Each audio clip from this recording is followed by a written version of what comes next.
My mother-in-law tried to ruin my wedding by wearing a white dress, so I accidentally spilled red wine on her. Am I the jerk?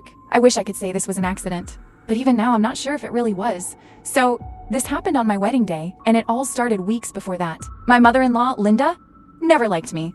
Not quietly, not politely, but in that sweet, smiling, backhanded compliment kind of way that makes you question your sanity. Are you sure you want that dress? She asked me once, tilting her head.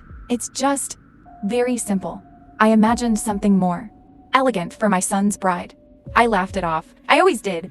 But then she started calling vendors behind my back, changing flower colors, suggesting a different cake flavor because vanilla is boring, double quotes, even asking the photographer if we could focus more on family shots, meaning her side. My fiancé, Mark, tried to shut it down. He really did. But Linda had this way of acting innocent, like everything she did was just trying to help. Still, I had a bad feeling, and then the wedding day came. Everything was perfect. The venue was glowing, soft lights everywhere, the air warm and calm, the kind of moment you dream about your whole life. I was standing near the entrance, greeting guests, when suddenly, everything went quiet in my head, cause she walked in. Linda was wearing white. Not off-white, not cream, white. A full-length, lacy, bridal-style dress. It even had a subtle train. For a second, I genuinely thought, maybe I was overreacting. Maybe it just looked white in the light. But then, guests started whispering. Someone behind me actually said, "Wait, who's the bride?" My chest tightened. My hands started shaking. And then Linda smiled at me. This small, satisfied smile, like she knew exactly what she was doing. I looked at Mark. He looked furious, but also frozen, like he didn't know what to do without causing a scene. And that's when something in me snapped. Not loud, not dramatic, just quiet clarity. I picked up my glass of red wine and I walked toward her, slowly. My heart was pounding so hard I could hear it in my ears. Every step felt like it echoed across the entire room. She turned toward me, still smiling. "Oh, sweetheart," she said softly. "You look lovely." And then I tripped.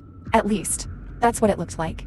The glass tipped forward, and deep red wine spilled straight down the front of her dress. It spread instantly, dark, blooming across the white fabric like a stain you couldn't ignore or hide. The room gasped. Linda froze.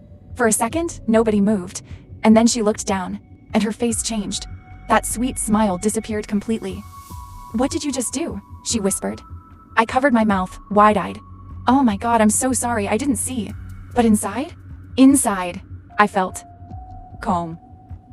Mark stepped in immediately, trying to handle the situation. Someone rushed Linda to the bathroom. The whispers turned into full conversations. And me? I just stood there, holding the empty glass. Part of me felt guilty, but another part of me thought, she knew exactly what she was doing first. The wedding went on. It wasn't perfect, but it was ours. Later that night, Mark told me quietly, "I don't blame you, but Linda hasn't spoken to me since." So now, I'm stuck wondering, did I ruin the moment? Or did I just refuse to let her ruin mine? Am I the jerk?